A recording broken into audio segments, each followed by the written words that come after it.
Mark, if you could choose one word to sum that game up, what would it be? One word?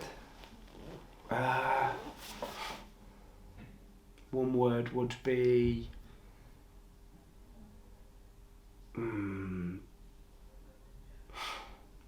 pleased.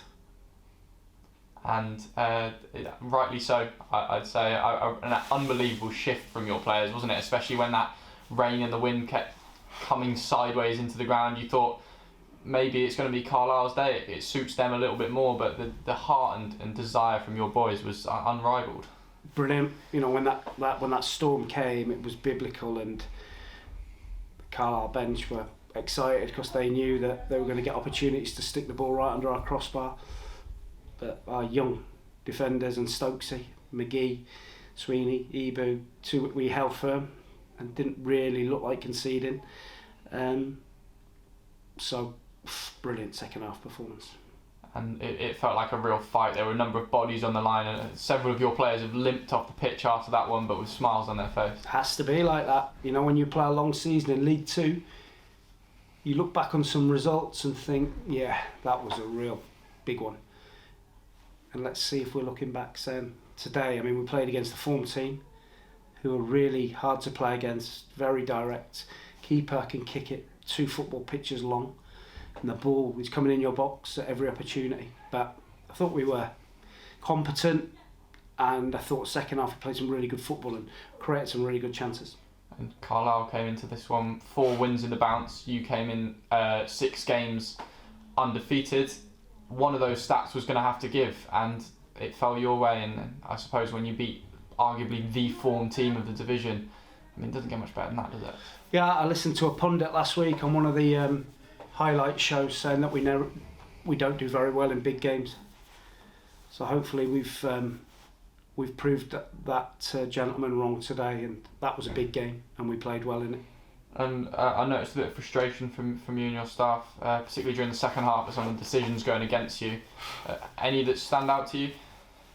I thought it was a difficult game for the referee because there was a lot of appealing going on for every decision, and for the fourth official. And when you get that many voices in your view, in your mind, it becomes a little bit of a muddle. And yeah, he got some wrong. The one on Jamille Matt in the penalty area was puzzling, when we had a chance to run through and Olin scored. But it was a difficult game, and difficult game for the referee, but we managed to do what we needed to do. Well, I think it's probably fair to say that Carlisle made it a little bit stop-start and tried to turn it into a physical battle. There were still real moments of quality from your side, weren't there? Yeah, the way we play, we're relying on Odin, and in that team today, Odin and Aaron Collins, to really come alive and get half-turned and take players on and really ask questions of the opposition. I thought in spells they were outstanding. I thought the big centre-forward today was colossal in terms of his hold-up play and got us the winning goal. And he led the line. That's how you need your number 9 to play. But every player was outstanding. And is it fair to say that's one of the best performances we've seen from Jamille Matt so far? I thought he was immense. You know, his teammate. I'd love to play a midfield with him at the top of the pitch, because you know you can go and push on and get close to him, because the ball very rarely comes back with Purchase on it, because he's such a handful. And I thought they were all showed a different side again, and I've spoke about winning games and different kinds of games, and I thought today we showed that side to us again, and nobody's going to get an easy game against Carlisle. They're going to be up there because of the way they play, and they're going to be a tough nut for people to crack. And there was no one off form today, was there, this afternoon? I mean, to highlight a couple, Jaden Richardson seems to be getting every week better every week he plays. Dan Sweeney controlled the midfield. Ebu Adams put his body on the line. I mean, the list goes on, doesn't it? Yeah, well, the first 10 minutes were a little bit tentative, and but when you've got a lot of young players, you just got to try and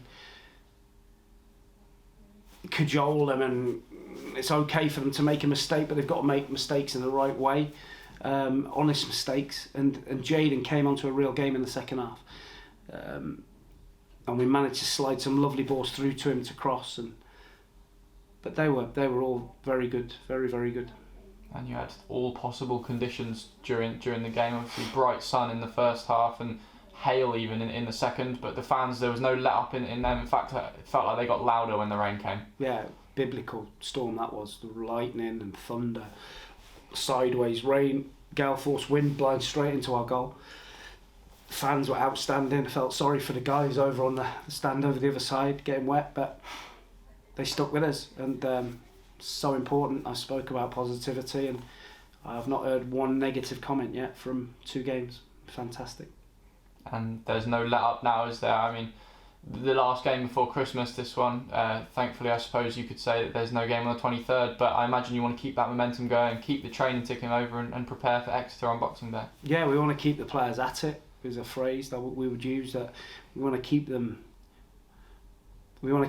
focused, we want to keep them around each other, and they enjoy each other's company, and it's important that we keep them together. Of course, they're going to get time to rest and be with their families, but it's important that we do what we've got to do, because as a football player, Christmas is something that's just a few hours, and then you're on to the next game and the next training session.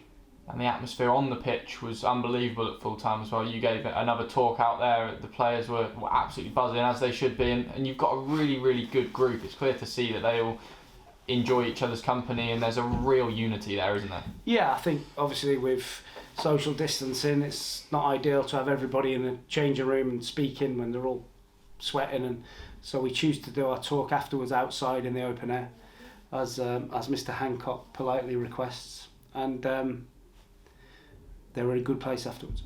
Fantastic stuff, Mark. Congratulations on that one, and I really hope you enjoy your Christmas. Thank you very much for your Christmas